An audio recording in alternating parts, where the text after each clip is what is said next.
Səni özümə dost bilib dost deyirəmsə, sənə görə ölüm olsa mən gedirəmsə, hər kəlmənə can deyib can verirəmsə, səndə olan o vicdan bəs harda qaldı?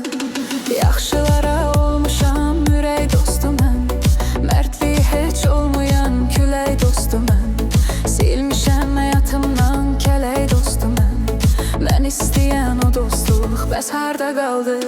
Vardı pulum sağlığıma içən dostlarım, pula görə canlarından keçən dostlarım, mənə hamı qardaş sözü deyən dostlarım, yoxdur o pul o dostlar bəs harda qaldı?